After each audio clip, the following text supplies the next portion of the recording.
마감시대 기자들이라는 제목으로 우리 함께 공부하게 될 것인데, 먼저 원래 이 마감시대 기자들이라는 이 책은 일반서신이에요. 일반서신이어서 과거에는 히브리서가 빠지고 야고보서부터 유다서까지 쭉 일반서신으로 묶어져 있었는데, 왜 과거에는 히브리서가 빠졌냐 하면 바울서신으로 분류되어 있었어요. 그런데 히브리서를 연구를 계속 하다 보니까 바울서신과는 좀 거리가 있는 거예요. 바울이 기록했으면 바울 서신에만이 가지고 있는 특징이 있어야 되는데 그게 없는 거예요.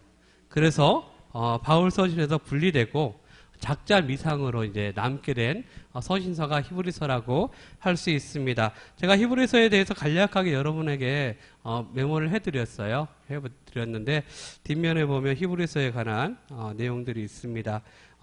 그 옆에 작자 미상 옆에 보면 다른 저자설이라고 이렇게 기록되어 있는 부분이 있죠. 보면 어떤 이들은 누가가 저자라고, 누가예요. 누가가 이 누가복음과 사도행전을 기록했다면 누가는 성경을 몇 권을 기록했다고 볼 수 있죠? 히브리서까지 하면.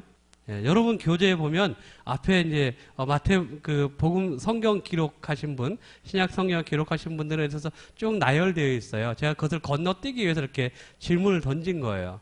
여러분들이 책을 읽어보시면 그것 때문에 질문하셨구나라고 할 수 있지만 이 누가라는 저자설은 분명하지가 않아요. 그리고 다른 저자도 있는데 아볼로나 바나바, 또 실라나 빌립 또는 아굴라, 또 여성적인 문체 때문에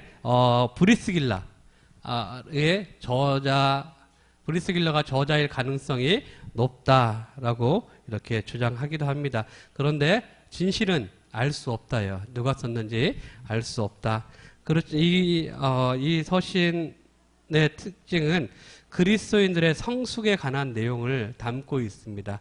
그리스도인들의 성숙함에 대해서 여러분의 신앙은 어떠세요? 지금 여러분 자신의 신앙을 한번, 아마 여기 오래되신 분도 계시겠지만 신앙생활 한 지 얼마 안 돼서 내 신앙의 내 현 주소가 얼마큼 됐을까라고 가늠해 보지도 못할 수 있는 분들도 있을 것입니다. 우리의 신앙이 시간이 지난다고 해서 막 자라가는 건 아니에요. 우리는 나이가 어렸을 때 보면 아이들이 매일매일 무럭무럭 자라잖아요. 시온교구에 그 장로님 손주가 있는데, 어렵게 태어난 손주가 하나 있는데, 그 아이를 제가 가끔 이제 예배 때 보는데, 볼 때마다 그냥 아이가 장군처럼 커가더라고요. 이렇게 무럭무럭 자란다는 것이 이런 거구나 하고 제가 보았습니다. 근데 성경 우리의 신앙이 그렇게 막 자랐으면 좋겠는데 자라지 않는단 말이에요. 성경은 그런데 우리에게 신앙이 자라가야 한다라고 우리에게 말씀하고 있어요. 에베소서 4장 13절에 보면요, 우리가 다 하나님의 아들을 믿는 것과 아는 일에 하나가 되어 온전한 사람을 이루어 그리스도의 장성한 분량이 충만한 데까지 이르리니라고 말씀하고 있어요. 우리에게 어디까지요? 그리스도의 장성한 분량까지 충만하게 이뤄가라고 우리에게 말씀하고 있는 거예요. 고린도전서 13장 11절에서는 내가 어렸을 때는 말하는 것이 어린아이 같고 깨닫는 것이 어린아이와 같고 생각하는 것이 어린아이 같다가 장성한 사람이 되어서 어린아이의 일을 버렸노라라고 기록하고 있어요. 그러니까 그리스도인들이 장성함에 이르러서 어린아이까지 버렸다는 거예요. 이게 무슨 말이냐? 갑자기 어린아이 막 이야기 나오는데, 바울이 자신이 율법으로는 최고의 능한 자라고, 바리새인 중에 바리새인이라고 이야기했잖아요. 그것을 어린아이라고 표현하는 거예요. 내가 예수 그리스도 알고 고상한 것을 배우고 났더니 이제 내가 장성하게 되어서 율법을 버렸다라고 이야기하는 것을 말씀하고 있습니다. 그러므로 우리가 예수 그리스도 안에서 우리가 성장해 가야 돼요. 그래서 우리가 형식주의가 아닌 믿음으로 살아가는 삶이 되어지는 것입니다. 이렇게 우리들의 신앙의 성장을 이루어가는 것을 하나님께서 원하시는 것을 우리가 볼 수 있습니다. 우리가 씨앗을 심으면 어떻게 돼요? 싹이 나서 자라서 열매를 맺죠. 제가 어렸을 때, 지금은 제가 이제 아버님 농사 짓는 거 잘 본 적이 없지만, 어렸을 때 보면 봄이 되면 따뜻해지면요, 아버님께서 벽가마니를 꺼내서 큰 다라라고 해야 되나요? 거기다 빨간 통에다가 약을 막 넣어요. 그게 뭐냐고 물어봤더니 소독약이라고 하더라고요. 그 소금을 넣고 해서 그것을 이제 불려요. 불리면서 종종 한 번씩 젓습니다. 젓으면 이제 알곡은 밑으로 가라앉고 쭉정이는 올라요. 걷어내고 해서 나중에 이제 다시 가마니에 담아서 싹을 틔워서 논에 이제 가서 나중에 이제 자라서 결국은 알곡이 이제 곡식을 거두게 되는 그런 과정들을 본 적이 있습니다. 모든 씨앗은 심겨지면 싹을 틔워집니다. 싹에는 생명이 있기 때문에 그러는 거예요. 그 싹에 생명이 있기 때문에 그 싹을 틔워지고 또 그것을 자라게 되는 것입니다. 여러분, 하나님께서 우리를 만나 주셨을 때 우리에게 큰 나무를 주셨으면 얼마나 좋겠어요. 그렇죠? 만나자마자 크게 그냥 딱 열매만 맺어 하면 좋겠지만 그러지 않았다는 거예요. 저 여러분들에게 큰 나무가 아닌 큰 나무가 될 수 있는 씨앗을 우리에게 주셨습니다. 여러분, 그런데 생명은 하나님께 있어요. 이 생명이. 우리가 여러분들이 내가 이 물병은 너무 심했고 이 볼펜에다 물을 주고 막 하면 이 볼펜이 자라는 건 아니겠죠. 그렇죠? 자라서 싹이 나고 열매가 맺는 건 아니잖아요. 왜요? 이 볼펜은 뭐가 없으니까? 생명이 없으니까 그런 거예요. 저 여러분들에게는 하나님께서 뭘 주셨어요? 생명을 주셨어요. 생명을 주셨는데 이 생명은 그냥 내버려 두면 자라지 않는단 말이에요. 자랄 수 있도록 조건을 줘야 되는 거예요. 우리가 그 씨앗도요, 조건이 안 맞으면 결국은 썩어버리잖아요. 그렇지만 조건이 맞으면 햇볕이 쬐어지고 바람이 불고 또 따뜻한 바람이 불고 물이 주어지고 나면 그 씨앗에서 생명이 나오게 됩니다. 그건 씨앗이 가지고 있는 생명력 때문에 그러는 거예요. 씨앗이 가지고 있는 우리의 신앙에서도 생명이 있습니다. 그러므로 우리도 열심히 자신의 삶에서 생명의 존재를 나타내는 그러한 삶이 되어야 되겠습니다. 히브리서 기자는 유대인 출신 사람들이 핍박이 왔어요. 로마의 핍박이 오기 시작하니까 사람들이 흔들리기 시작하는 거예요. 고난을 당하기 시작하니까 그 신앙이 흔들리는 거예요. 그래서 어디로 가요? 유대교로 회귀하려고 하는 거예요. 유대교로 돌아가려고 하는 거예요. 그래서 그들에게 그리스도인으로서 신앙적인 성숙을 촉구하는 내용이 히브리서라고 할 수 있습니다. 우리에게 육체적인 성숙이 있듯이 우리의 영적인 성숙도 이루어져야 합니다. 히브리서 기자는 영적 성숙을 우리에게 요구하고 있습니다. 당시 유대 출신 그리스도인들에게는 핍박에 의해서 고난이 찾아오자 유대교로 돌아갔어요. 그래서 그들에게 히브리서 기자가 그러면 돌아가면 안 된, 다른 사람들이 돌아가면 안 되겠죠. 돌아가면 안 되는 것을 위해서 비교하기 시작했어요. 누구와 비교했을까? 유대교와 누구와? 예수 그리스도. 그래서 예수 그리스도의 우월성을 이야기해요. 여러분이 가지고 있는 히브리서 그 면에도 보면 잘 나와 있죠. 천사보다 뛰어나신 그리스도, 선지자보다 뛰어나신 그리스도, 제사장보다 뛰어나신 그리스도, 율법보다 뛰어나신 그리스도, 이런 식으로 우월하신 예수 그리스도에 대해서 계속 입증을 하는 것입니다. 그래서 예수 그리스도께서 그 무엇보다 우월하시고 탁월하시며 우수하시다라고 증명해 주고 있는 것이죠. 그래서 히브리서 1장에서는 천사들은 하나님의 부리는 종이지만 그러나 그리스도는 아들이심으로 천사보다 우월하다라고 증명했어요. 그리고 구약의 히브리서 3장에서는 모세는 하나님의 집에서 종으로 충성하였으나 그리스도는 그 집의 아들로 충성하였으므로 그리스도는 모세보다 우월하다고 합니다. 아론은 대제사장으로 부름을 받았어요. 예수 그리스도도 대제사장 부름을 받으셨지만 아론은 매년마다 제사를 지내야 했지만 예수 그리스도는 단번에 제사를 드림으로 우리의 모든 죄를 속죄했다라고 우리에게 말씀하고 있습니다. 그래서 히브리서 기자는 우월하신 예수 그리스도를 힘입어 그리스도인들도 사람이 육체적으로 성장하듯이 영적으로 건강하게 성장하라고 말씀하고 있습니다. 그렇다면 우리 자신의 신앙의 성숙, 신앙의 성숙을 어떻게 알아볼 수 있을까요? 제가 여러분 거기에 보면 그림 하나 넣어놨어요. 유일한 그림인데 잘 보시기 바랍니다. 그 그림이 뭐죠? 천칭저울이라는 저울이잖아요. 한쪽에는 추를 올려놓고 한쪽에 내가 그 무게만큼의 물건을 올려놓을 수 있는 거지 않습니까? 그래서 그게 균형이 맞으면 가치가 같다라는 거예요. 그러나 한쪽에는 그러면 여러분들이 한쪽에는 누구를 올려놓을까요? 예수님을 올려놓을 수 있겠죠. 우리의 신앙을 점검하기 위해서는 예수님을 올려놨어요. 그리고 한쪽에는 여러분들이 가장 중요하다는 것을 올려놓을 수 있겠죠. 자, 여러분이 가장 중요하다는 걸 올려놨을 때 이 저울이 어떻게 돼야 될까요? 예수님을 먼저 올려놨어요. 네, 알겠습니다. 다 이해했어요, 저는. 다 이해했어요. 예수님은 내려가고, 나는 올라가. 내가 아무리 중요한 것이 있어도 예수님이 더 무거워야 되는 거예요. 그쵸? 다 여러분들을, 막 여러분들이 이야기했는데, 제가 이해는 다 했어요. 그래요. 예수님보다 더 중요한 것은 없다는 거예요. 그래서 찬송가 102장에 보면 주 예수보다 귀한 것은 없네라는 찬송이 있어요. 거기에 보면요. 1절에는 이 세상 부귀와 바꿀 수 없다고 고백하고, 두 번째는 이 세상 명예와 바꿀 수 없다. 세 번째는 이 세상 행복과 바꿀 수 없다라고 고백하는 것을 볼 수 있습니다. 여러분, 우리가 중요하다고 생각하는 것보다 더 중요한 분이 누구냐면 예수 그리스도예요. 히브리서 기자는 그 이야기를 계속 하는 거예요. 그래서 믿음의 11장에서는 믿음장 아니겠습니까? 그래서 그 믿음의 조상들은 그것을 예수 그리스도 하나님에 대해서 그 믿음으로 살아왔다. 그것을 통해서 우리에게 증명해 주었다. 그러므로 여러분들도 믿음으로 살아가십시오. 라고 부탁을 하는 것을 볼 수 있습니다.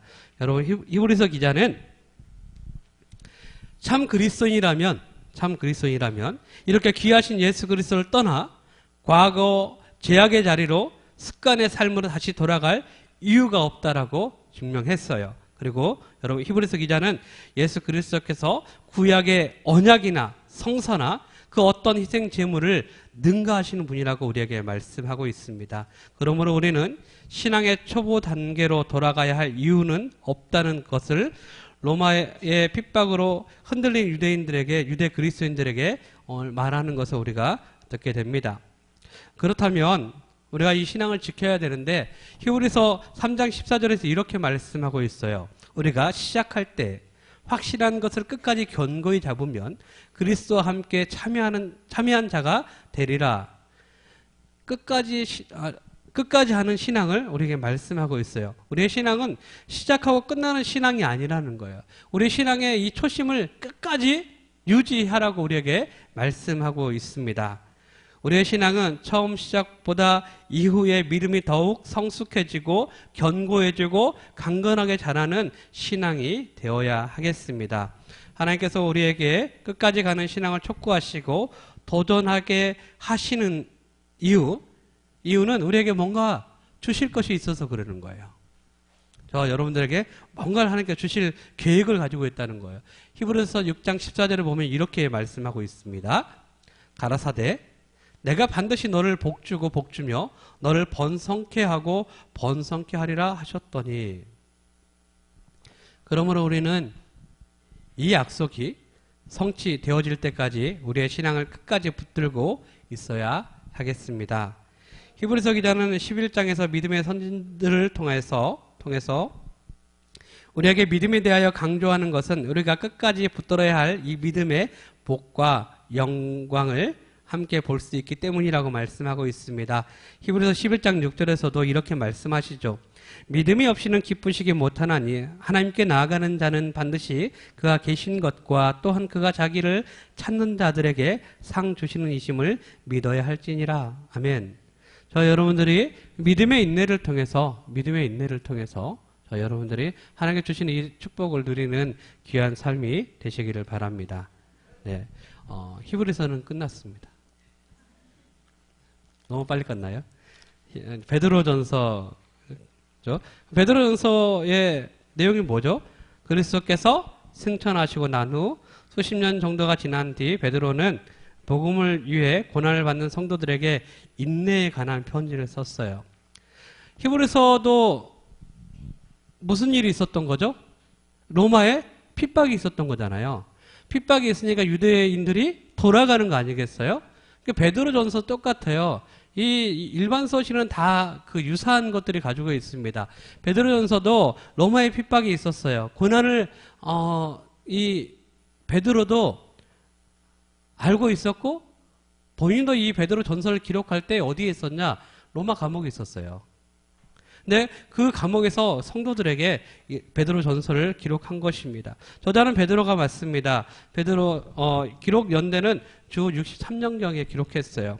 로마 정부로부터 격렬한 박해를 당하고 있던 신자들에게 베드로가 보낸 편지입니다. 베드로가 소망 가운데 인내하라고 성도들에게 부탁하는 서신서가 오늘 우리가 같이 공부하게 될 베드로 전서라고 할 수 있습니다. 예수님께서 승천하시고 수십 년이 가자 지난 뒤에 베드로는 복음을 위해 고난받는 성도들에게 인내에 관한 편지를 쓰라고 썼어요. 인내하라.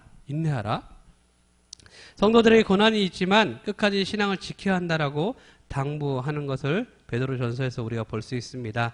베드로는 비록 그들이 고난을 받고 있을지라도 그들의 구원이 안전하다는 것을 확신해야 하며 주권적으로 고난을 허락하신 하나님께서 그들을 주목하고 계심을 깨달아야 한다라고 가르쳤어요. 그러니까 우리가 이 구원받는 것, 우리의 구원의 문제는 우리가 어떤 상황에서도 흔들림이 없다는 거예요. 우리가 예수 그리스도를 믿기만 하면 어떤 환경에 내가 처하더라도 구원의 문제에서는 아무런 문제가 없다. 그러므로 여러분 구원에 대해서 걱정하지 말라는 거예요. 다 구원받는다는 것입니다. 그러면서 이 고난 가운데 있는 저와 여러분들을 또 베드로가 지금 기록하고 있는 이 서신을 받는 그들에게 뭐라고 이야기하냐면 하나님께서 주목하고 계신다는 거예요. 주목하고 계신다는 거예요. 저와 여러분과 여러분의 어려움과 곤란함을 하나님께서 뭐 하신다고요? 주목하고 제가 이렇게 보고 있단 말이에요. 보고 있는 걸 하나님께서 저와 여러분들을 보고 계신다는 것을 기억해 주시기 바랍니다. 성도의 고난과 시련은 하나님의 말씀을 확신하고 통찰하게 하고 영적인 성장을 자극하며 세상의 외인으로서 우리의 신분을 더욱 확실하게 깨닫게 합니다. 그러니까 하나님의 말씀을 더 확신하게 되는 거예요. 하나님의 말씀을 더 깨달아 아는 거예요. 그것을 통해서 영적 성장이 자극되어지는 거예요. 고난이 나를 침륜에 빠지게 하는 것이 아니라 더 자극시켜서 하나님께 가까이 나아가게 한다는 거예요. 더 나아가서는 내가 이 세상에서 영원히 살 사람이 아니라 이 세상에서는 나그네라는 것을 깨닫게 해준다는 것을 바울은 우리에게 말씀하고 있습니다. 그래서 우리가 살아가면서 선을 행하다 부당하게 고난을 당할 때 우리가 주님을 묵상하면서 참으면 이는 하나님 앞에서 아름다운 일이며 또 하나님을 영화롭게 하는 일이 됩니다. 그렇지만 고난을 피하여 하나님을 떠나는 것은 정말 우리가 하나님의 우리에게 베풀으신 은혜를 저버리는 행위라는 것 또한 우리가 생각해 봐야 되겠습니다. 예수 그리스도 안에 있는 사람들에게 하나님께서 주신 하나의 선물이 하나 있는데 뭘까요? 영원함이에요. 영원함. 여기서 몇 살까지 살 자신이 있어요? 우리 심한분 집사님 열심히 운동하시는데 퇴근하고도 운동하시는데 몇 살까지 사실 우리가 최대한 잡은 게 100세? 예. 120세 했더니 막 네, 100살 정도 우리가 대부분 이제 백수하면 많이 했다라고 생각하지 않습니까? 그렇죠? 100살. 100살이 굉장히 길죠.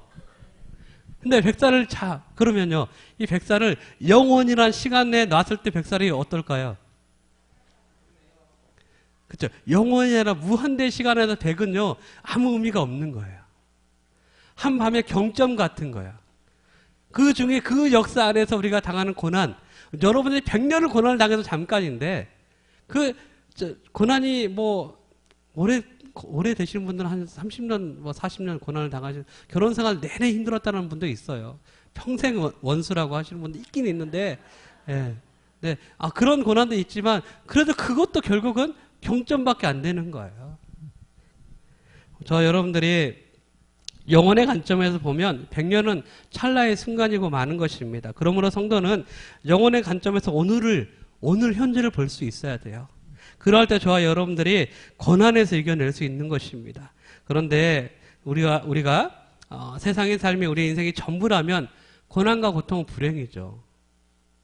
네, 제가 얼마 전도 아니에요. 어제 오후에 저희 누님하고 통화를 하는데 너무 힘들어 하시는 거예요. 근데 그 누님이 믿음이 없냐?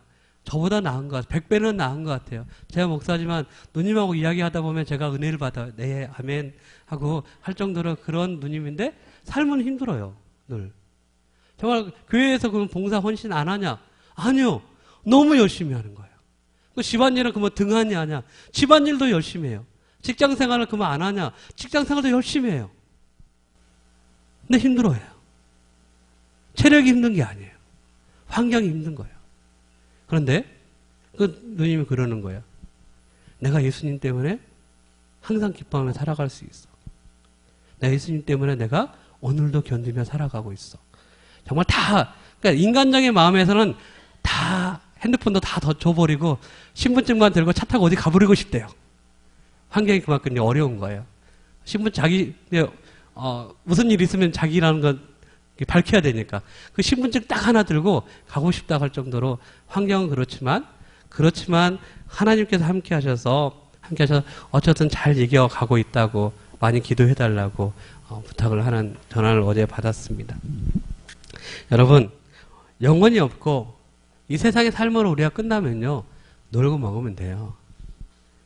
남들 거 뺏어 먹으면 돼요. 네? 뒤도 돌아볼 필요 없어요. 그런데 우리는 영원한 삶을 살아야 된다는 거예요. 그렇기 때문에 우리가 선한 일을 행하고 은혜를 나누고 축복을 나누고 또 다른 사람들과 더 도덕적인 삶을 살아야 돼요. 그렇게 사실 거죠. 네, 영원한 관점에서 오늘 살펴보면 우리가 살아가면서 경험하는 고난이 실제 괴롭고 고통스러운 불행이지만 우리의 영혼의 관점에서 바라보면 잠시 후면 지나갈 수 있는 믿음을 갖게 됩니다. 병원에서 입원하는 분들 많이 계시잖아요. 병원 가면 우리나라 사람 다 병원에 있는 것 같아요. 그런데 그분들이 나을 소망이 없으면 어떨까요? 병원에 있는데. 그러면 그 치료하는 고통이 너무나 힘들 거예요. 그런데 내가 이 치료만 끝나면, 이 고통의 시간만 끝나면 나는 이 병원에 나갈 거야. 그리고 내 행복을 마음껏 누릴 거야. 라는 기대감이 있으면 이 고통을 어떻게 해요? 참아내는 거죠. 그렇습니다. 우리의 삶이 지금은 고통스럽지만 잠시 잠깐 후에는 이 고통에 벗어나게 되는 거예요. 그리고 영원한 행복이 저와 여러분 가운데 있음을 우리가 생각해 보시기 바랍니다. 저는 군대를 안 갔어요. 군대를. 예. 제 친구들이 모 목사님 한 분이 저한테 그랬어요.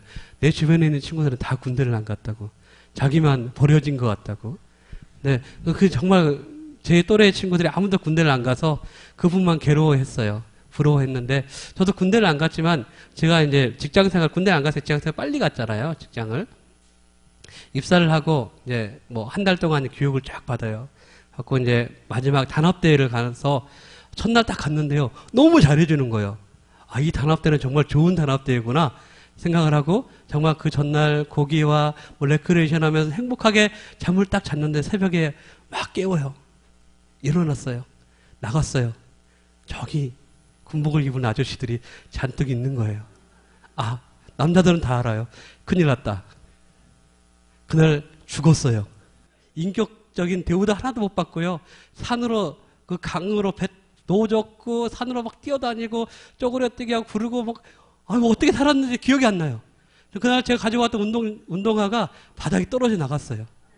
상태가 어떤지 아시겠죠? 그런데요, 그 하루의 고난에서 제가 엄마가 불평하지 않았어요. 왜냐하면 내일 아침에 이 훈련 다 끝나고 나면 저녁 점호까지 딱 끝나고 나면 나는 내일 아침에 밥 잘 먹고 버스 타고 간다. 저 사람들 볼 일 없다. 생각하니까 그냥 뭐 그 고통이 그렇게 힘들지는 않았어요. 정말 차를 타고 서 있으면 다리가 후들후들 떨리는 거예요. 그런 거 해본 적이 없으니까요. 군대에서 좀 해봤으면 좀 적응이 됐을 텐데 뭐 해본 적이 없으니까 너무 힘든 거예요. 그렇게 시간을 보냈지만 이 고통이 끝나고 나면 저는 이제 정식 사원으로 이제 회사를 열심히 다닐 수 있으니까 그 시간, 고통의 시간을 보냈던 기억이 있습니다. 오히려 그 시간을 기대하면서 그 기쁨과 즐거움으로 그 시간을 보냈던 적이 있습니다. 여러분, 그러므로 우리 믿는 사람들은 고통을 현실적인 관점에서 머물러 보지 않고 영혼의 관점에서 고통과 세상을 볼 수 있어야 해요. 왜냐하면 하나님께서 우리와 함께 하셔서 영혼의 관점에서 바라보게 될 때 우리의 고난이 잠시 후에는 지나가는 것이 되며 그 뒤에 예수님의 영광이 함께 하실 줄 믿습니다. 베드로전서 2장 21절에 보니까 이를 위하여 너희가 부르심을 입었으니 그리스도도 너희를 위하여 고난을 받으사 너희에게 본을 끼쳐 그 자취를 따라오게 하려 하셨느니라. 이게 무슨 말이에요? 예수님께서 저 여러분들에게 본이 되셨다는 거예요. 예수님께서 이 땅에 오셔서 편안하게 사셨나요? 그렇게 사시지 않으셨어요. 예수님 그러면 편안하게 죽으셨나요? 아니요. 십자가에 죽으셨어요. 그리고 죽으시고 끝나셨나요? 아니에요. 죽으시고 3일 만에 부활하셔서 영화롭게 되셨어요. 그것을 우리에게 보고 따라오라는 거예요. 오늘 베드로 전서 2장 21절의 말씀, 그것을 우리에게 말씀하고 있는 거예요. 예수 그리스도께서 우리에게 본이 되어주셔서 우리로 믿음을 그 예수 그리스도를 바라보고 따라오라고 우리에게 먼저 본이 되셨다라고 말씀하고 있습니다. 예수 믿는 것이 편하면 얼마나 좋겠어요. 그렇죠? 근데 예수 믿는 것이 편하지 않아요. 벌써 여러분 고생하고 있잖아요. 얼마나 피곤해요. 오늘 봉사도 하고 여러 가지 했는데 지금 여기에서 제 명강의도 아닌데 역시 들어야 되잖아요. 시험 보는 것도 아닌데 여러분들 너무 길을 쫑긋하고 눈을 막 빛내고 있어서 제가 막 부담스러워요. 그냥 시험 안 봐요, 우리. 그냥 그렇게까지 뭐 이렇게 하지 않으셔도 되는데. 근데 여러분들이 정말 예수를 믿는 것 때문에 아침 일찍부터 와서 오후 늦게까지 봉사하시는 분도 많고요. 아마 여기서 지금 봉사하고 오신 분도 있을 거예요. 그리고 또 여러분들이 그것만 해요? 성경 공부하시죠, 이렇게? 또 구역 예배 드려야 되죠? 주일 예배뿐만 아니라 수예배 나와야 되죠? 금요 기도에 나와야 되죠? 토요일 날 뭐 해요? 전도해야 되죠. 하는 것처럼 대답하면 안 돼요, 안 하시면서. 제가 얼마 전에 싹 돌아봤어요, 부천시내. 근데 몇 집 없더라고요, 하는 사람. 만난 사람이 몇 명 없더라 이거예요. 열심히 좀 해주세요. 네. 이 상황만 봐도 우리가 일반인들보다는 좀 더 힘들게 살아가는 것 같아요. 그렇지만 이 고난 뒤에 뭐가 있어요? 영광이 있다는 것입니다. 기쁨이 있다는 것입니다. 여러분, 소망이 있는 사람과 소망이 없는 사람의 차이가 뭘까요? 앞서 계속 이야기했잖아요, 제가. 밑밥 다 깔아놨는데 대답이 안 나오네요. 예. 소망이 있는 사람은요, 현실이 지금 어려워도 포기하지 않아요. 소망이 없는 사람은 결국은 침륜에 빠져요. 그걸 절망하고 포기해버리는 거예요. 우리나라 자살률이 1위 아니라고 했는데 다시 1위로 올라갔어요. 네. 근데 그 자살하는 사람들이 가난하거나 그래서 자살하는 것 같지는 않아요. 정말 최근에 두 연예인이, 저는 그 둘 중에 한 사람밖에 몰라요. 최근에 자살한 사람밖에. 그 전에 있는 가수는 누군지도 몰랐어요. 근데 유명하다고 해서 유명한 줄 알았는데, 그렇습니다. 소망이 있는 사람들은 절대적인 절망 앞에서도 포기하지 않고 오히려 그 고난 뒤에 있을 하나님의 영광을, 위로와 영광을 바라보며 살아가는 삶이 되는 것을 여러분 기억해 주시기 바랍니다. 베드로는 그래서 고난받는 성도들에게 뭐라고 하냐면, 나와 함께, 내가 고난에 있지만 나와 함께 갑시다라고 이야기하고 있어요. 저도 여러분들에게 부탁하고 싶어요. 여러분, 힘들고 어렵고 또 답답할 수 있습니다. 그러나 예수 그리스도 함께 가시기 바랍니다. 저도 함께 가겠습니다. 이제 세 번째는 베드로 후서 우리가 공부하게 될 건데요. 베드로 후서는 뭐가 있죠? 보니까 교회에 침투한 거짓 교사를 추방하라. 저자는 베드로 후서니까 베드로겠죠? 그렇죠? 기록한 건 66년 베드로가 68년에 순교했는데 바로 직전에 기록한 책이 베드로후서라고 할 수 있고요. 기록 목적은 베드로는 거짓 교사들이 교회에 침투하기 시작했다는 사실에 놀랐으며 그들을 그들을 쫓아내라고 하는 내용이 베드로후서라고 할 수 있습니다. 베드로 시대의 거짓 교사들이 교회 안에 들어왔어요. 기독교에는 이단이 참 많아요. 몇 개나 될까요? 셀 수 없이 많죠. 세려고 하지 마세요. 저도 이번에 새로 생긴 것들이 몇 개를 들었는데 처음 들어본 거예요. 도대체 몇 개가 있는지 나도 모르겠어요. 정말. 학교 다닐 때 열심히 공부해서 많이 알았다고 생각했는데 지금은 어제 제가 서울 결혼식장 갔다 오면서 들은 것만 새로운 거 2개가 생겼어요. 근데 사람들이 기독교에 대해서 우리가 교회 다닌다고 하면 이단 많다고 그렇게 손가락질 해요. 그렇죠? 손가락질 하는데 뭐 우리가 이단의 행태로 인해서 기독교가 이미지가 아주 매우 부정적이고 스스로 뭐 자해하기도 했지만 기독교가 부정적인 이미지가 이단으로 통해서 더 많이 생긴 건 맞습니다. 그런데 어떤 분이 지혜로운 말씀을 하셨어요. 예전에 첸티 목사님이 설교 때도 하셨던 말씀인데 가짜가 많다는 것은 진짜가 있다는 것이 아닌가요? 라고 이야기했다는 거예요. 그렇죠. 진짜가 있으니까 가짜가 있는 거예요. 가짜가 많다는 것 진짜가 있기에 그것을 가짜라고 말하는 것이고 진짜가 나타나면 가짜들은 다 드러나게 되고 사라지게 됩니다. 여러분 여성들은 뭘 좋아해요? 제가 알기로는 그냥 명품 가방. 남성들은 뭘 좋아할까요?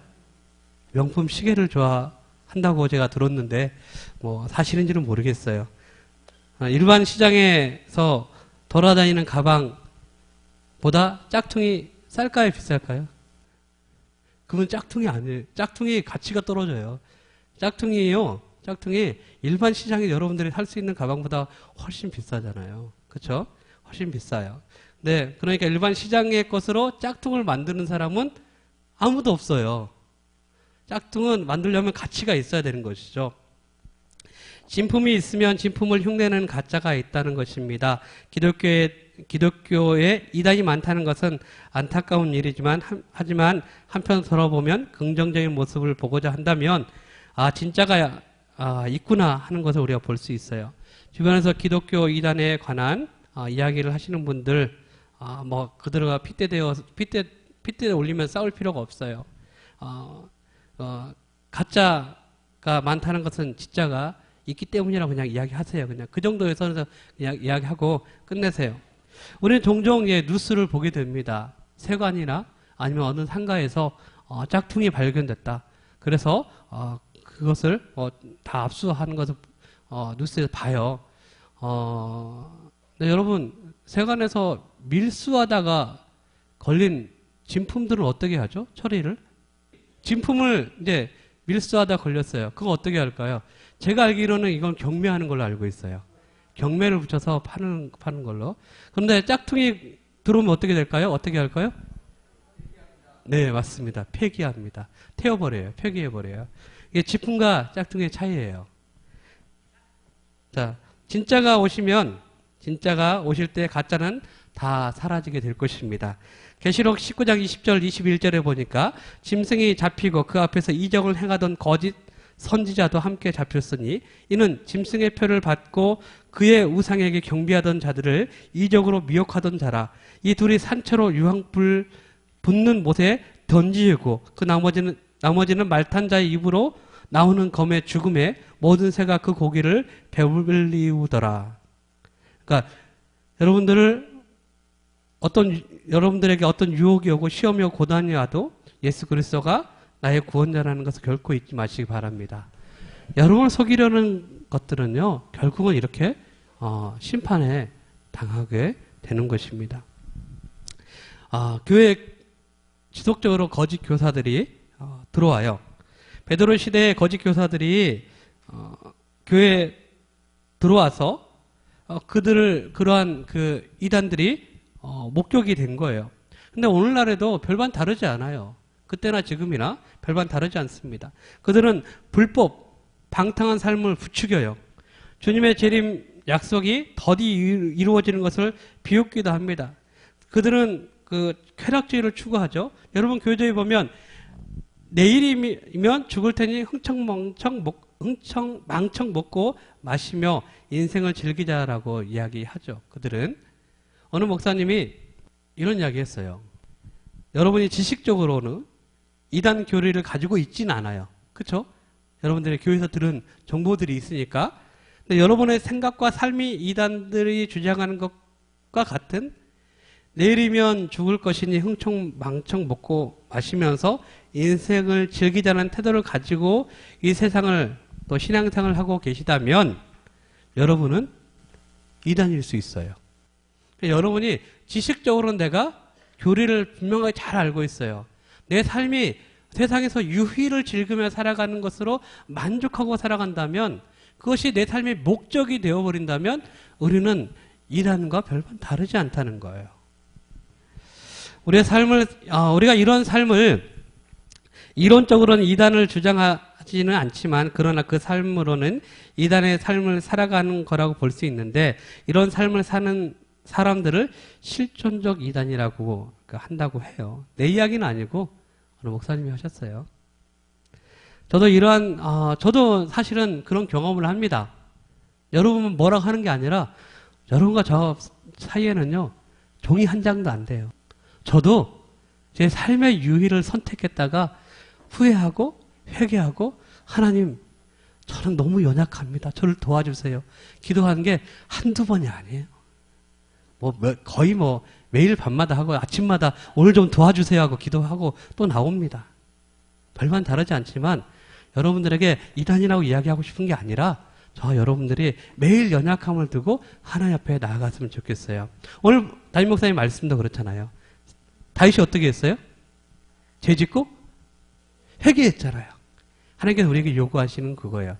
연약할 수 있어요. 그렇지만 우리가 하나님께 돌이켜서 하나님께 나오는 것, 그런 삶이 우리에게 필요합니다. 하나님의 말씀 안에서 우리는 성장해 가야 합니다. 성도 개인에게나 지역교회에 거짓을 가르치는 이들이 침투하지 못하게 지키는 것은 우리가 그리스도인으로서 성장해 가야 돼요.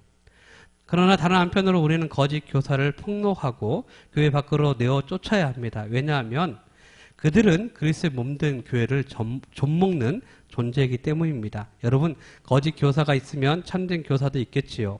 그러면 우리가 거짓 교사와 참된 교사를 어떻게 구분할 수 있을까요? 먼저 그 사람이 정결한 삶을 살고자 노력하는지, 정결한 삶을 살기 위해서 애쓰는지를 살펴보면 됩니다. 그리고 그리스도께 약속하신 재림을 순전한 마음과 인내로 기다리는지 안 기다리는지 여러분이 보면 알 수 있습니다. 정결한 삶을 사는 사람이라는 것은 그 사람의 완전한 삶, 점도 없고 흠도 없는 그런 퍼펙트한 삶을 이야기하는 건 아니에요. 제가 앞서도 이야기했던 것처럼 정결한 삶이 되기 위해서 무단하게 애쓰는 거예요. 그냥 내가 오늘 바지에 묻었으니까 오늘 이 바지는 끝난 거야 하면서 그냥 막 다니는 게 아니라 뭐가 묻었으면 털어내고 좀 더 이렇게 바르게 살아가려고 애쓰는 모습들이 정결한 삶이라고 할 수 있습니다. 저와 여러분들이 그러한 삶을 살아가기 위해서 최선을 다하시기 바랍니다. 근데 우리는 실수하고 넘어져요. 근데 예수님께서 우리에게 뭐라고 말씀하셨어요? 용서해 주시겠다고 말씀하셨잖아요. 몇 번씩이요? 다 알아들었어요. 괜찮아요. 예. 그래서 이렇게 자신 없어서 이렇게 웅얼웅얼 안 하셔도 제가 다 들었어요. 70번, 7번씩이라도 용서해 주시겠다고 그랬어요. 이 말씀은 뭐냐면 영원한 용서예요. 하나님께 언제나 우리가 하나님 앞에 잘못했습니다 하면 용서해 주시겠다고 말씀하시는 것입니다. 그래서 나의 실수를 내가 자학하는 그런 삶 사시지 마시기 바랍니다. 하나님께 내려놓으면 돼요. 그러면 하나님께서 용서해 주시는 것을 믿으시기 바랍니다. 베드로는 베드로후서 1장 4절에서 이렇게 말씀하고 있어요. 이로써 그 보배롭고 지극히 큰 약속을 우리에게 주사 이 약속으로 말미암아 너희로 정욕을 인하여 세상에서 썩어질 것을 피하여 신의 성품에 참여하는 자가 되게 하려 하셨으니, 먼저 우리에게 보배롭고 지극히 큰 약속을 우리에게 주셨다라고 말씀하고 있습니다. 보배로운 것, 보배, 우리에게 좋은 것을 주셨어요. 그리스도인으로서 영원한 삶을 살아가는 축복을, 영광을 보석으로 표현하고 있습니다. 여러분, 저는 보석은 결혼 반지밖에 없어요. 예, 결혼할 때 받았던 반지 하나가 유일한 보석인데 그것도 손가락이 안 맞아서 못 끼워요. 예. 얼마나 다행인지 몰라요. 제가 좀 칠칠 맞거든요. 잊어버렸으면 우리 사모님이 계속 혼났을 거예요. 근데 다행히 안 맞아서 집에 고이 모셔놓은 바람에 잊어버릴 일은 없어요. 자, 여러분들 이렇게 여성분들은 이렇게 외출할 때, 아니면 행사 같은 데 초대받았을 때, 아니면 가족들 어제 결혼식 갔는데, 결혼식 갔더니 우리 집사님이 변화하셨더라고요. 새 사람이 되어 나왔더라고요. 깜짝 놀랐어요. 못 알아보는 줄 알았어요, 제가. 그러다 보니 거기 딱 봤더니, 이렇게 한복 안쪽에 못 보던 보석이 보여서, 이렇게 변하는구나, 라는 생각을 하긴 했습니다. 그래요. 자, 보석이 아주 비싼 고가의 보석이 있어요. 그러면 여러분, 그 보석을 어떻게 할 거예요? 행사할 때. 행사에 어디 가야 돼요? 결혼식이나 어디 가야 돼요? 내 가족 결혼식이나 그럴 때 그 보석을 차고 가야 되는데 거기에 고민하겠죠. 이 보석에 내가 무슨 옷을 맞춰 입을까? 농을 딱 열어볼 거 아니에요? 그리고 농을 다시 닫겠죠? 옷이 없네. 나는 옷이 없는 거야. 하고 남편을 한번 딱 째려보겠죠? 그래도 행사는 있으니 가야 되니까 옷은 찾아서 이제 입겠죠. 여러분들이 입겠지만, 그렇게 우리가 그 보석에 맞는 옷을 찾기 위해서 열심히 애쓰잖아요. 좋은 보석 차고 추리닝 입고 갈 수는 없잖아요. 그 행사에. 그쵸? 그래, 우리 삶도 똑같아요. 하나님 우리에게 보배로운 걸 주셨단 말이에요. 그러면 어떻게 살아야겠어요? 그 보배로운 것에 맞춰서 우리의 삶을 맞춰 가야겠죠. 갖고 가야겠죠. 그렇죠? 지금은 좀 부족할 수 있지만 거기에 맞춰야 돼요. 자꾸 여러분의 삶을. 그렇게 되시기 바랍니다. 그리고 또 두 번째 보니까 신의 성품에 참여하는 자가 되게 하려 했다고 말씀하고 있습니다. 우리의 성품이 신의 성품에 이른다고요? 네. 여러분 스스로는 안 돼요. 그런데 누가 도와주셔요? 예수님이 도와주셔요. 하나님이 도와주시는 거예요. 자, 여러분들이 정말 예수님을 닮아가려고 막 애를 쓰면요, 우리의 성품이 변해 있어요. 어떤 성품으로요? 제가 분명 알려드렸잖아요, 정답을. 신의 성품으로 저 사람이 보면 은혜가 되는 거예요. 저 사람 보면 내가 예수를 믿고 싶어지 막 지는 거예요. 그런 분들은 전도와 하려고 애쓰지 않아도 돼요. 예, 성령의 열매 9가지죠. 그래요. 사랑과 희락과 화평과 오래 참음과 자비와 양선과 충성과 온유, 절제. 예. 이 9가지 열매를 맺게 돼요. 여러분들 예수님을 자꾸 쫓아가다 보면 이런 9가지 열매가 몇 개 맺어지게 되는 것입니다. 우리가 예수님을 믿고 나서도 여전히 방탕하고 거짓말하고 싸우고 인색한 것은 인색하다면 그러면 무슨 문제가 생기냐면 구원의 문제가 생길 수 있을 것 같아요. 내가 어제와 오늘은 조금 다를 수는 있어요. 근데 1년 전과 2년 후가 좀 변화가 있어야 되는 거 아니겠어요? 예수님을 내가 보면서 쫓아가고 있는데, 그쵸? 우리가 그렇잖아요. 축구를 잘하는 사람, 축구 선수, 손흥민이 어제 어시스트 2개 했더라고요. 아까워요. 못 봤어요. 주일이어서 못 봤는데, 제가 꼭 봐야 되는데, 나중에 이제 다 끝나고 저녁 가서 하이라이트라 좀 보려고 생각 중인데, 2개를 어시스트 했어요. 제가 손흥민과 같이 열심히 훈련하고 같이 뛰다 보면 제가 손흥민처럼 되지는 못할 거예요. 그런데 지금보다는 더 실력이 나아지겠죠. 그쵸? 여러분들 예수님 막 따라가다 보면 우리가 예수님처럼 될 수는 없어요. 근데 지금보다 나은 우리의 성품이 되어야 되는데 1년 전이나 2년이나 똑같고 10년 전이나 지금도 똑같고 그럼 뭐예요? 내 삶이 하나님과 함께하는 삶이 아니라는 거예요. 집사님, 문제 있다니까요. 여러분 꼭 변하시기 바랍니다. 성장해 가시기 바랍니다.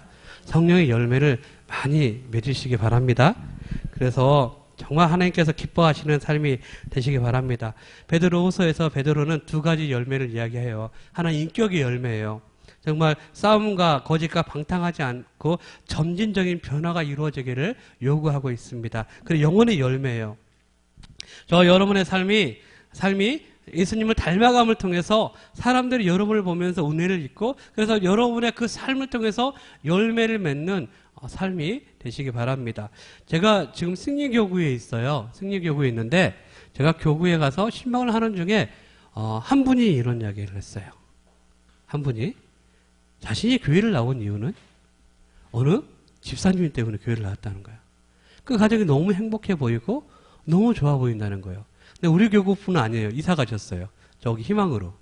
이사 가셔서 네, 그분 가정 때문에 그 집이 교회를 나오기 시작했다는 거예요. 아, 멋있다. 네, 제가 그 전에 또 오정교구에 있었는데 권현선 장로님 가족도 그런 케이스였어요. 그 앞집에 누가 살았냐면 그 조광승 고사님이라고 황룡희 집사님이라고 그 부부가 사셨는데 주일날마다 두 부부가 행복하게 성경책을 들고 가는 모습이 그 집의 옥상에서 딱 보고 있는데 너무 아름다운 거예요. 두 부부가. 근데 그분 뒤에 끝에 붙은 게 있었어요. 아, 그 아들은 맨날 성경책을 자기 집 측벽나무 밑에 숨겨놓고 어딜 가는지 모르겠다고요. 그렇죠? 근데 그 부부가 가는 교회 모습은 너무 아름답다는 거예요. 그래서 여보, 우리도 그럼 교회라는 거 한번 다녀볼까? 해서 우리 스모부전교를 오셨고 지금은 장로님이 되셨어요. 그분이. 얼마나 아름다워요. 저는 여러분들이 그러한 영혼의 열매를 많이 맺게 되시기를 주의로 축복합니다. 그래서 내년에는 3명씩 하세요. 할렐루야. 우리 이제 요한 서신서 보도록 하겠습니다. 요한복음 1, 2, 3서. 네. 3이 안 나왔으면 큰일 날 뻔했어요. 1, 2, 3서. 요한 1서는 하나님과 교제에 관한 이야기가 있고요. 2서는 거짓 교사와 교제를 끊어라. 3서는 참된 교사와 교제하라. 이렇게 세 가지로 나눌 수 있고 이 요한 1, 2, 3서는 거의 비슷한 시기에 기록되었어요. 시기는 여러분 책에 보면 85년부터 95년 사이에 기록된 책이라고 할 수 있습니다. 1, 2, 3서를 보도록 하겠습니다. 제가 앞서 읽었지만 요한 1서는 누구랑 교제하라고요? 하나님과 교제하라. 예, 눈치가 빠르셔요, 역시. 요한 2서는 거짓 교사와 교제를 끊어라. 예, 여러분 이단을 만나면 어떻게 하십니까? 전도하십니까? 예수 믿어야 합니다. 여러분 말 들어줘요? 여러분이 설득당할 수 있어요. 그렇죠? 전도하려고 하지 마세요. 그냥 내버려 두세요. 그분들은 이렇게 영적으로 이미 사로잡힌 사람들이에요. 여러분들이 뭘 해도요 안 돼요. 그냥 다만 여러분들이 할 수 있는 것은 그분이 혹여 여러분에게 마음을 돌이켰을 때나 그럴 때 여러분들이 잘 이렇게 보듬어 주시고 신앙으로 잘 인도해 주셨으면 좋겠어요. 아유, 이단 갔다 왔다고 그냥 손가락질하고 하면 안 돼요. 그분은 마음을 돌이켜서 예수 그리스도 앞에 돌아왔단 말이에요. 예수님께 몇 번 용서해 주셨다고요? 그렇죠. 70번을 7번 했죠. 언제 7번을 70번 했어요. 똑같은 말이라죠. 너무 심한 거 아니에요? 네. 70번 7번 용서해 주셨단 말이에요. 그러니까 여러분들도 여러분이 예수님 닮아가는 사람이잖아요. 여러분 예수님 흉내는 내야죠. 그렇게 돌아오신 분들이 있으면 품어주고 보듬어주고 사랑해줘서 정말 예수 그리스도 안에 잘 자라갈 수 있도록 해주시는 것이 아름답다고 생각합니다. 네, 이단을 전도하려고 하지 마세요. 제가 옛날에 강의하면서 이야기했나요? 내 동기 중에 하나가 이단 전도하러 가겠다고 갔다가 거기 머물러 계셨어요. 지금도 머물러 계시는지는 모르겠어요. 제발 거기서 그냥 일어나서 나왔으면 좋겠는데 여러분들도 굳이 이렇게 하려고 하지 마시고 그냥 그분을 잘 기다렸다가 혹여라도 여러분들에게 돌아와서 그렇게 나는 교회에 가고 싶다. 거기 나와서 신앙생활 건강한 신앙생활 하고 싶다 할 때 정말 잘 보듬어 줬으면 좋겠습니다. 그 3서는 참된 교사와 교제하라. 네.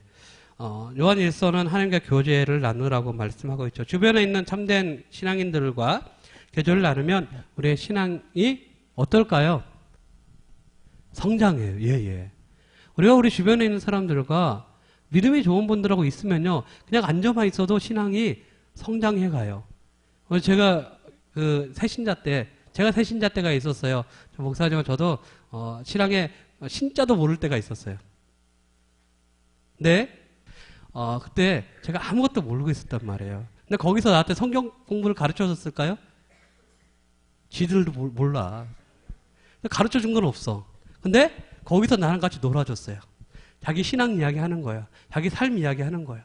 이야기하면서 제가 거기서 듣고 있다가 나도 저렇게 되고 싶다. 저렇게 하고 싶다. 아, 저렇게 하는구나.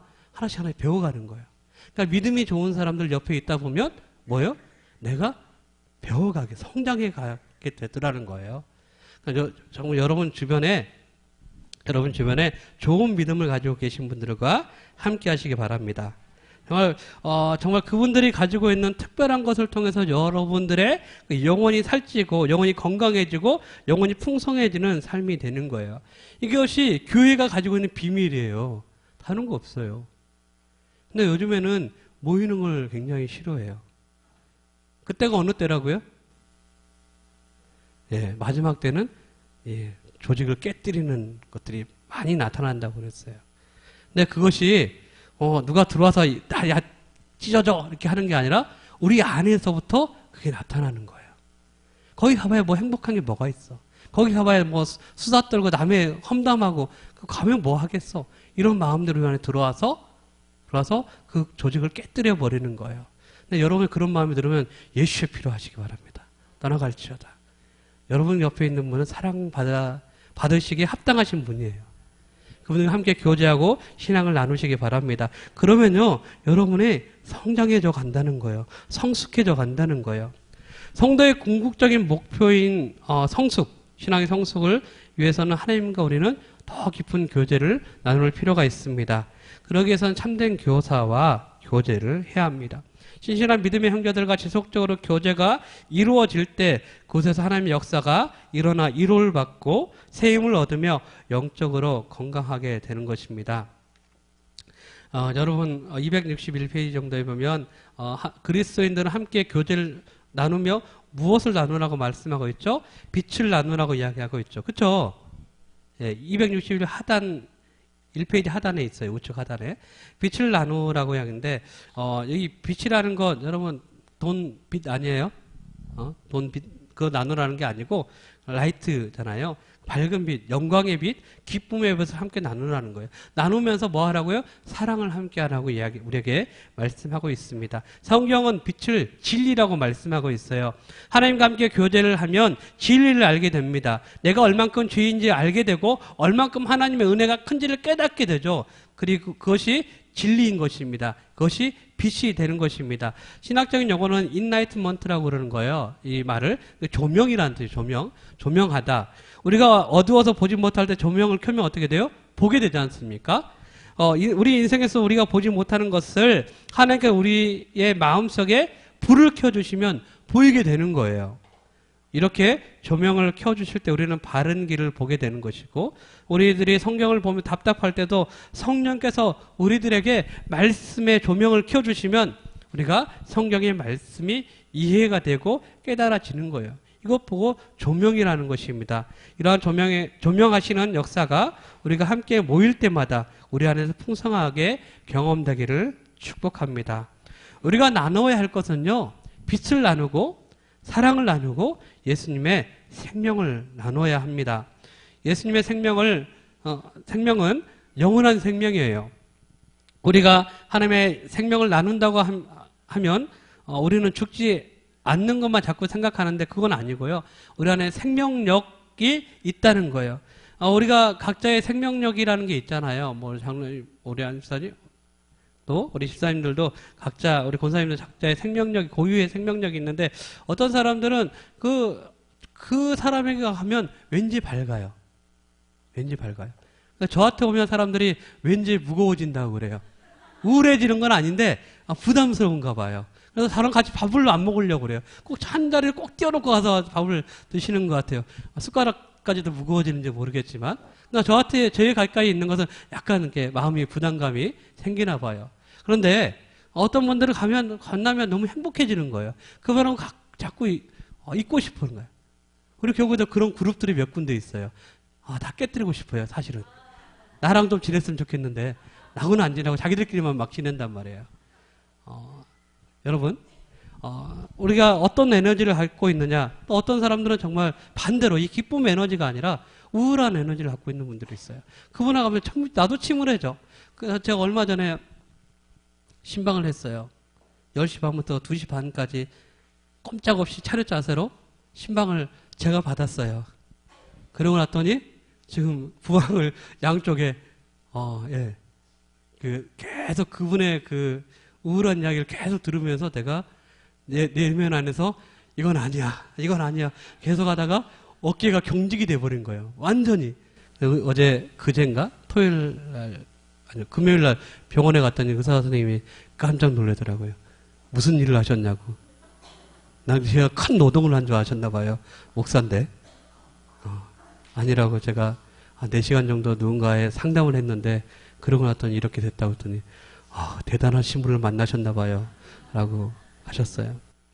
지금 많이 이제 어깨도 올라가고 많이 좋아졌는데 그래요. 어떤 사람들은요 정말 그런 것 때문에 우리도 힘들어질 때가 많아요.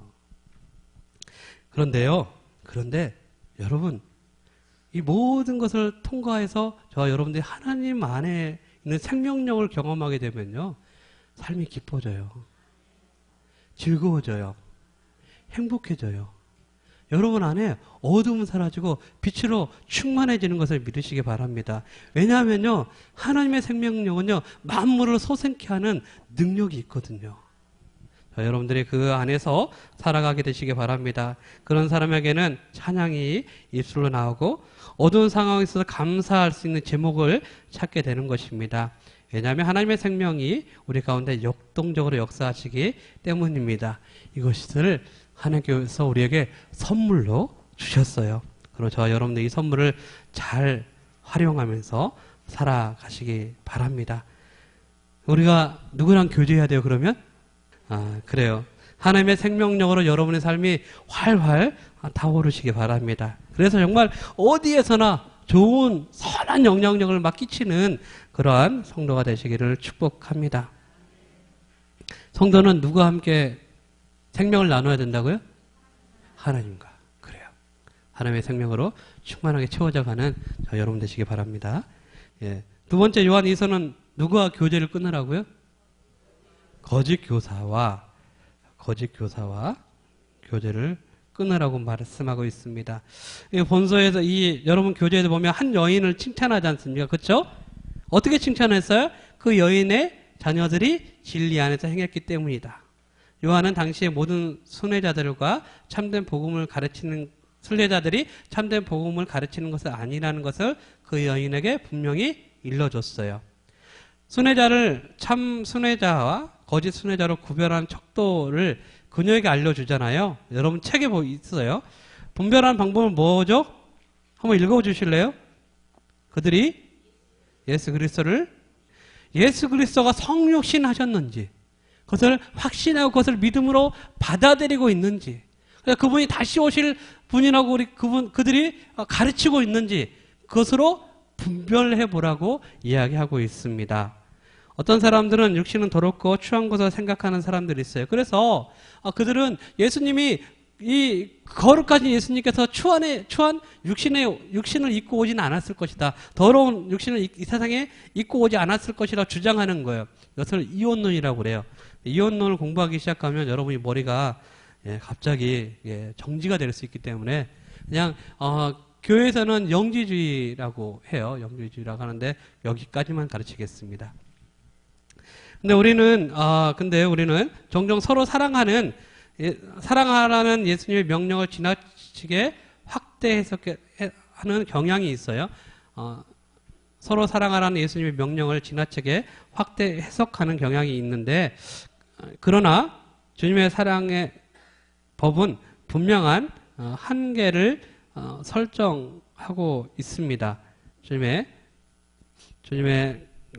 사랑의 법은 분명한 한계를 설정하고 있어요. 우리의 한계는 어디까지냐면, 자, 여러분들이 정말 좋아하는 것들이 있잖아요. 좋아하는 것들. 저는 여러분들이 정말 잘 신앙생활을 행복하게 했으면 좋겠어요. 정말 즐겁게 했으면 좋겠어요. 여러분들 정말 많은 걸 즐기며 살아갔으면 좋겠어요. 그런데 경계선은 있어요. 경계선. 이걸 넘지 않으면 돼요. 근데 여러분들이 즐기는 것이 누구보다도 사랑하면 안 돼요? 그렇죠. 그렇죠. 그것이 하나님의 영광을 가리지 않는 선 안에서는 그 안에서는 우리가 마음껏 즐길 수 있다는 거예요. 우리에게 허락된 축복을 우리가 이 안에서 함께 즐기며 또 누리며 감사하며 살아가는 그런 삶이 되었으면 좋겠습니다. 자, 제가 어디까지 경계를 줬어요? 하나님보다 높아지지 않는 것, 더 사랑하는 것이 확장되지 않는 것, 그런 삶 안에서 여러분이 살아갈 때 우리는 더 건강한 삶을 살 수 있어요. 그리스도인들은 좀 이렇게 가난하게 사는 것을 이야기하는 사람들이 있습니다. 가난한 그리스도인들이 나눠주고 퍼주고 다 보면 가난해지겠죠, 그렇죠?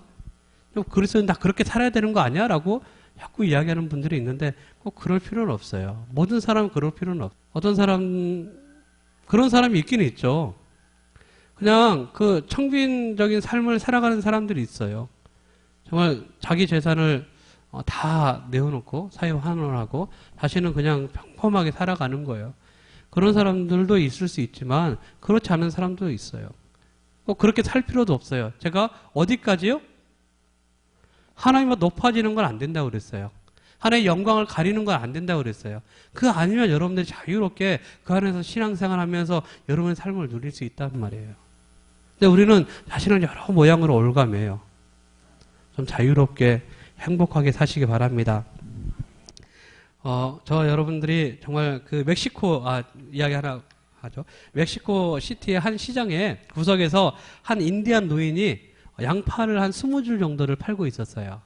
근데 미국 여행객이 지나가다가 이거 한 개 얼마예요? 그랬더니 10센트입니다. 그래서 두 개는 얼마예요? 20센트입니다. 이거 다 살면 얼마예요? 안 팔아요. 왜요? 내가 다 사주려고 이렇게 했더니 안 팔아요. 그래서 왜요? 당신에게 이걸 내가 팔아버리면 이 시장에서 내가 누려야 할 행복을 잃어버립니다.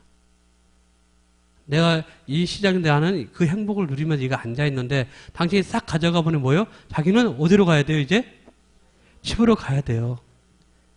집에서 행복하지 않았겠죠? 그러니까 시장에서 그냥 사람들 보면서 구경하면서 시간을 보내고 싶었던 것이죠. 집이 행복해졌으면 좋겠습니다. 저 여러분들이 정말 하나님의 영광을 가리거나 하나님보다 더 사랑하는 것이 있지 않는 한은 여러분의 삶이 좀 행복해졌으면 좋겠어요. 그래서 그것이 하나님께 우리에게 주시는 은혜라는 것이죠. 그런데 거짓 교사들은 하나님의 영역을 침범하게 하는 거예요. 하나님의 영광을 아무렇지도 않게 하는 거예요. 그런 거짓 교사들은 뭐 하라고요? 끊어버리라. 그들은 물도 주지 말고 먹을 것도 제공하지 말라고 교회에 부탁하시는 것입니다. 신자들은 예수 그리스도를 올바른 시각으로 보는 사역자들과 선자들을 후하게 대접해야 한다라고 가르치고 있습니다. 그런 사람은 누구야 있어요? 그런 칭찬받은 사람이 여러분 책에 누굴 칭찬했어요? 요한은 가이오를 칭찬했어요. 경건한 환대의 본을 보였기 때문이라고 이야기하고 있습니다. 믿음 안에서 정말 그 참 교사들을 정말 잘 대접한 거예요. 그래서 그러한 가이오는 칭찬했지만 디오드레베라는 사람은 어떻게 했어요? 악평하죠. 악평했어요. 그는 성도들이 참된 교사를 대접하지 하지 않게 했을 뿐만 아니라 기꺼이 대접하려고 하던 사람들까지도 방해했습니다. 요한 3서 1장 2절 말씀 혹시 아세요? 네, 제가 읽겠습니다. 사랑하는 자여 내 영혼이 잘된 같이 범사가 잘되고 강건하기를 내가 간구하노라. 와우. 이 말씀은 그냥 들으면 힘이 막 생깁니다. 그쵸? 여기 다 들어있잖아요. 영혼도 잘되고 범사도 잘되고 하는 일도 잘되는 거죠. 그리고 몸도 건강해요. 더 바랄 게 뭐가 있겠어요? 이것만큼 큰 축복이 어디 있겠습니까? 정말 하나님이 주시는 만복이 이 구절 안에 다 들어있는 것 같습니다. 영혼 잘되고 범사도 잘되고 강건하게 되면 더 바랄 게 없죠. 그런데 이 편지를 가이오에게 보냈는데 요한 3서 전체의 내용을 보면 참된 복음의 교사들에게 사랑과 정성을 다해서 섬기고 또 그들을 대접하는 자에게 주는 축복이라는 것을 우리가 알 수 있어요. 그러니까 아무에게나 이런 축복이, 이 하나님의 축복이 있는 것이 아니라 참된 교사를 어떻게 대하냐, 어떤 태도로 대하냐에 대해서 이 축복이 있다라고 말씀하고 있다는 거예요. 우리는 요한삼서 1장 2절 말씀만 막 외워요. 하나님 내게도 이런 복을 주시옵소서라고 하나님께서 삶을 보시고 주목하셨다가 주시옵소서 하면 이러실 것 같아요. 못 들었어, 못 봤어, 고개 돌리실 수 있어요. 여러분의 영혼을 힘을 돋아서 영혼 구령하게 하고 저희도 나가서 전도하고 하는 일이 저희 본업이잖아요. 그렇죠? 그 일에 함께 하라는 거예요. 그 일에 여러분 재산 팔아서 거기다 막 바치라는 게 아니라 그런 일에 함께 하라는 거예요. 놀라셨죠? 팔라고 할까 봐. 하나님 그런 분 아니에요. 하나님 가난하시고 하나님이 없어서 여러분들 그러겠어요? 예수님께서 우리에게 주신 명령도 그거잖아요. 땅끝까지 뭐 하라고요? 복음의 증인이 되라고 하셨어요. 이게 우리에게 주신 사명이에요. 그런 삶을 살아가면 영혼이 잘 되고 본사가 잘 되고 강건하게 해주시겠다는 거예요. 나는 바빠서 직장생활을 다 매일 나는 언제 하지? 아니요, 여러분이 할 수 있는 범주 안에서 하시는 거예요. 그러니까 여러분 마음이 거기에 있으면 되는 거예요. 여러분 마음은 이미 하와이 가 있는데 여기 몸으로만 뭔가를 하고 있으면 그냥 하나님 기뻐하셔요? 안 그래요. 마음이 없는데 뭘. 얼마나 건성건성하겠어요. 마음이 다른 데 있으면요, 친구들과 오늘 회식할 자리에 있으면 그날 일 다 분량 만들어요. 그날 일 제대로 열심히 아무리 만들어도요, 그날 제품은 다 버리는 거, 폐기되는 거예요. 그러니까 여러분들이 정말 그 마음과 함께해서 정말 그 복음 전도자들과 함께 그 마음을 함께 나누고 함께 그 일을 협력하고 했을 때 하나님께서 그 영혼이 잘 되게 하시고 범사가 잘 되게 하시고 몸이 건강해지는 거예요. 자, 여러분 당부합니다. 복음사역에 동참해 주시기 바랍니다. 복음에 동참함으로 이 약속의 축복이 여러분과 함께 하시기를 축복합니다. 복음사역에 동참해서 정말 여러분들이 영혼을 섬기는 사역에 동참해서 하나님께 주시는 축복을 많이 누렸으면 좋겠어요. 네, 유다서 보도록 하겠습니다. 유다서는 누가 기록했을까요? 야고보의 형제 유다라고 했는데, 야고보서는 누가 기록했어요? 야고보가 기록했죠. 그쵸? 야고보의 형제는 누굴까요? 사도 요한이에요. 예수님의 동생이잖아요. 여러분 제가 마가복음 6장 3절에 보면 거기서 야고보뿐만 아니라 유다도 나와요. 여기서 유다서에서는 야고보의 형제라고 기록하고 있어요. 야고보의 형제. 그래서 이 야고보는 예수님의 동생 야고보라고 교회는 생각하고 있어요. 교회는 그렇게 생각하고 있습니다. 기록 연대는 주 60년, 80년 사이에 기록된 것으로 보고 있습니다. 야고보 이 유다서는 배교에 관한 내용이에요. 우리가 앞서 배교에 가는 것 두 가지, 베드로후서, 요한, 이서 다 배교에 관한, 이단에 관한 이야기를 기록한 내용이라고 할 수 있습니다. 그래서 유다는 교회 안에 살며시 들어와 그리스도를 부정하는 불의한 무리에 대해 경고하고 하기 위해서 이 서신을 기록했어요. 타락한 천사나 소돔과 고모라의 죄인들이나 이스라엘 역사의 몇몇 사람들처럼 하나님께 등을 돌린 이들은 하나님의 진노를 피하지 못했습니다. 유다서는 이러한 거짓 교사들로 인해 교회 안에 일어날 배교에 대해서 알려주는 유일한 책이기도 합니다. 유다는 교회 안에는 알곡과 함께 몰래 들어온 가라지가 있기 때문에 믿음으로 싸우라고 교회에게 부탁하고 있어요. 그들은 허울 좋은 가식의 이면에 사악한 본성을 감추고 있으며 그들의 삶에는 성령이 없습니다. 거짓 교사들 안에는 성령이 없습니다. 그들 안에는 진리가 없어요. 진리를 모릅니다. 그러니까 진리가 아닌 것을 서스럼 없이 두려움 없이 그냥 막 이야기하는 거예요. 그 반대로 진실한 교사들은 육신을 따라 행하는 대신 성령으로부터 오는 것을 행합니다. 성령을 행하는 것은 충성과 헌신과 사랑을 하는 것입니다. 그리스도의 영이 있는 사람들은 이렇게 충성하고 헌신하고 사랑하는 삶을 사는 것입니다. 그러면 저와 여러분들 또한 성령의 사람으로서 성령의 열매를 많이 맺는 귀한 삶이 되시기 바랍니다. 예, 마지막으로는 뭐죠? 12사도의 최후죠. 예. 요한은 죽음을 봤어요? 안 봤어요? 예, 물어본 제가 잘못이죠. 처음에 확인해 봤는데 여러분이 안 읽었다는 거 다 알고 있는데 죽음을 보지 않고 자연사한 사람이 요한입니다.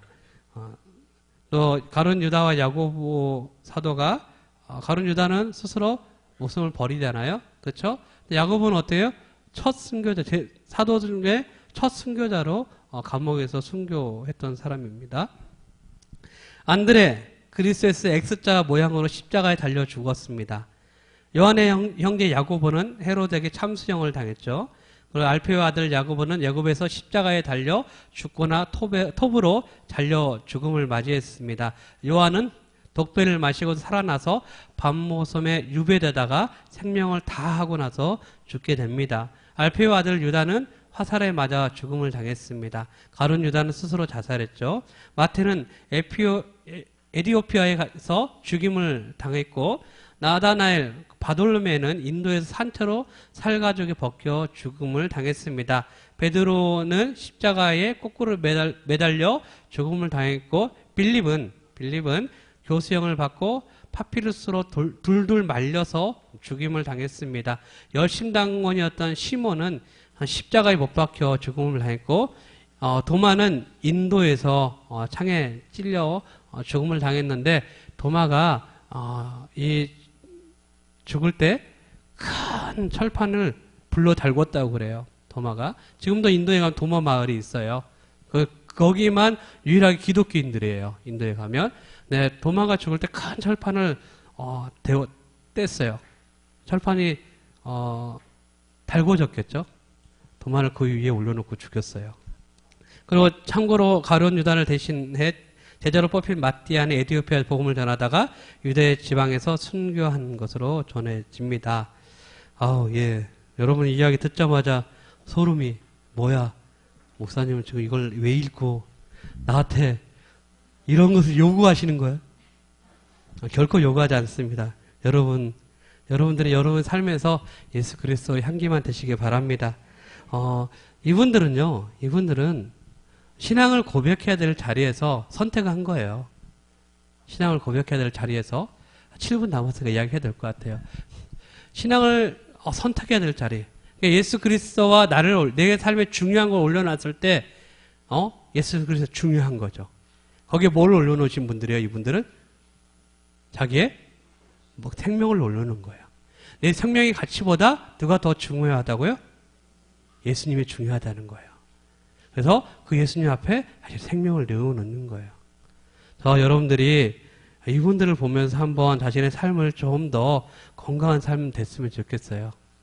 저는 여러분들은 훌륭한 성도라고 생각합니다. 여러분들이 아름다워요. 예, 사랑스럽습니다. 감사합니다. 기도하겠습니다.